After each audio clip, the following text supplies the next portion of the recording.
बन जाओ, अचाई बन जाइयो प्राइम मिनिस्टर, मारो आदमी तुम्हारे साथ रहेगा।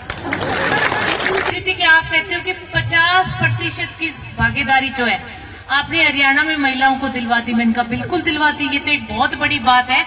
आज तक कहीं ये कानून नहीं बना, सिर्फ हरियाणा में बना है कि 50% महिलाएं जो है वो सरपंची का इलेक्शन लड़ेगी। अगर 100 सरपंच है तो 50 महिलाएं और 50 पुरुष। तो वो उसने मेरे से एक बात पूछी, कहते आज भी हरियाणा में महिलाएं जो है वो घूंघट की आड़ में रहती है, महिलाओं को दबा कर रखा जाता है। तो मैंने उससे कहा ये बिल्कुल गलत है कि हरियाणा में महिलाओं को कभी दबा के नहीं रखा जाता। आप जितने भी आंदोलन हुए उनमें सबसे बड़ी भागीदारी अगर सड़कों पे किसी को सरकार को झुकाने की ताकत है तो वो किस में है? महिलाओं में। उन महिलाओं को कौन लेके जाता है? हमारे पुरुष, हमारे बड़े बुजुर्ग। अगर ये लोग दबा के रखना चाहते, अगर ये नहीं चाहते कि महिलाएं घरों से बाहर ना निकलें, तो हमारी हिम्मत है हम लोग बाहर निकल जाएं? बिल्कुल नहीं। तो ये जो घूंघट है, ये जो सिर पे दुपट्टा है, मैंने उसको कहा था, मैंने कहा विधानसभा में मैं जाती हूँ, मेरे पे कोई बंदिशें नहीं है कि मैं ये सिर पे दुपट्टा ले रही हूँ। भाई ओ सिर पे दुपट्टा क्यों मेरे को अजय सिंह जी ने उड़ा दिया? ये मेरी इच्छा है, इसलिए मैं सिर पे दुपट्टा रखती हूँ। अगर मेरी माताएं घूंघट निकालती हैं तो ये हमारे हरियाणा की एक संस्कृति है, पीढ़ी दर पीढ़ी चलती आई है। मैं उसको कह रही थी, मैंने कहा अभी तो ये थोड़ा थोड़ा सिर पे दुपट्टा है, आप 2023 है, 10-15 साल बाद आप तरसोगे कि सिर पे दुपट्टे लेने वाली बहुएं भी नहीं मिलेंगी हमें। ये कल्चर खत्म होता जा रहा है हमारा।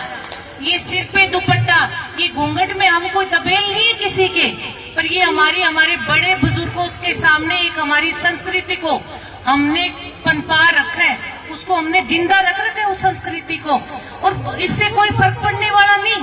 अगर हम नहीं रखेंगे तो हमारे बड़े बुजुर्ग भी 4 दिन तो थोड़ा सा खंगारा करके कहेंगे बिछोरी सिर पर ले ले, मुंह ढक ले, पर 5वें दिन तो वो भी शायद इस चीज को मान जाएंगे भी इसने लेना तो है नहीं, मैं बार बार क्यों खंगारा कर रहा हूँ। तो मैं उसको ये कह रही थी, मैंने कहा ये कोई दबाने की बात नहीं है। अगर हरियाणा का पुरुष चाहता भाई महिलाएं जो है वो घर से बाहर ना निकले, ये 50% की भागीदारी जो है ये महिलाओं को सरपंची में ना मिले, तो क्या सारा हरियाणा एक नहीं हो जाता? सबने इस चीज का स्वागत किया, भाई महिलाओं को आगे आना चाहिए, महिलाओं को राजनीति में भी। मैं तो कह रही हूँ कि आप महिलाओं को विधायक बनाओ। जो महिलाएं इलेक्शनों में खड़ी होती हैं, हम विधानसभा जाके देखते हैं तो कोई मर पड़ के 4-5 महिला विधायक वहां पहुंचती हैं। 90 विधायकों में से आप ये सोचो कि अगर 10 महिलाएं विधानसभा पहुंच रही है तो ये तो कुछ भी नहीं हुआ ना। तो आने वाला समय जो है वो महिला और पुरुषों का बराबर है, पढ़ा लिखा जमाना है।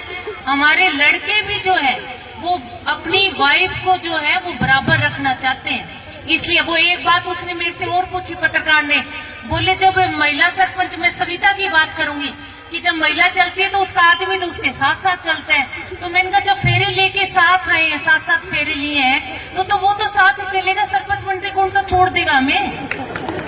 वो छोड़ने वाला तो नहीं है ना हमें। जब फेरे साथ लिए उसने हमें सरपंच बनने का अधिकार दिया है, तो अगर मेरी जैसी बहन को गाड़ी ना चलानी आती हो, मैं कहीं जाऊंगी तो मुझे अजय सिंह ही लेके जाएगा ना, और कौन लेके जाएगा मुझे?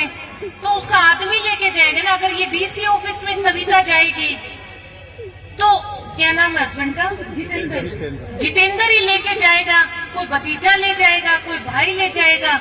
अकेली थोड़ा ना बसों में धक्के खाते हुए घूमेगी। फिर अगर घर में गाड़ी है तो आदमी के साथ ही जाएगी। तो मैंने कहा फेरे साथ लिए हैं तो भैया सरपंच बन जाओ चाहे एमएलए बन जाओ, अचाई बन जाइयो प्राइम मिनिस्टर, मारो आदमी तुम्हारे साथ रहेगा। और बिल्कुल आदमियों से ऐसे हम देखो, राजनीति में आओ बहुत अच्छी बात है, सरपंच बनो बहुत अच्छी बात है, ब्लॉक समिति के मेंबर बनो बहुत अच्छी बात है, पर हमारे भी बहुत सारी महिलाओं को, मैं हरिचुनरी में चौपाल में भी ये बात कहती थी कि हमारे बहुत नियम और कायदे हैं घरों के। जब तक हमारे बच्चे अच्छी शिक्षा ग्रहण नहीं कर लेते, एक माँ का सबसे बड़ा दायित्व जो है, कर्तव्य है उसकी औलाद। अगर हम अपने बच्चों को उनके पैरों पे खड़ा नहीं कर सकते, अगर हम अच्छी शिक्षा नहीं दिला सकते, तो फिर हम अच्छी माँ नहीं है। सबसे पहला कर्तव्य हमारा, अगर हम माँ बनते हैं तो हमारा दायित्व है कि हम अपने बड़ों की, जो हमारे घर की परंपरा है उसके हिसाब से चले। राजनीति करो, अच्छी बात, ये हमारा अधिकार है। और आजकल की बच्चियां तो वैसे ही पढ़ी लिखी हैं, सब कुछ जानती है वो। पर हमारे बच्चों को, मैं तो कहती हूँ, जब तक आपके बच्चे 10वीं और 12वीं पास ना कर ले, तब तक आप एक अच्छी महिला बनकर घर गृहस्थी संभालो। उसके बाद राजनीति और सरपंची करो। सच तो सारी माताओं से कहूंगी कि देखो, विधानसभा में आवाज उठा के आपको 50% की भागीदारी, जो मैं हरी चुनरी चौपाल में कहती थी कि मैं आपकी वकील बनकर आपकी लड़ाई लड़ूंगी, मैंने ये लड़ाई आपकी लड़ी है कि आपको 50% का हक दिलवा दिया। 33% की भागी डिपो होल्डर्स में कर दी। 8% की भागीदारी जो है वो SC BC कोटे में कर दी। 75% जो है अभी हमारे कल परसों 168 कौशल रोजगार के थ्रू, 75% आरक्षण के थ्रू 175 TGT टीचर्स जो है वो कौशल रोजगार के थ्रू जो है वो टीचर्स लगी हैं। देखो, नौकरियां मिलनी शुरू होगी है धीरे धीरे। आने वाले 2 साल में मुझे लगता है बहुत हद तक हम इस चीज पर कामयाबी पालेंगे।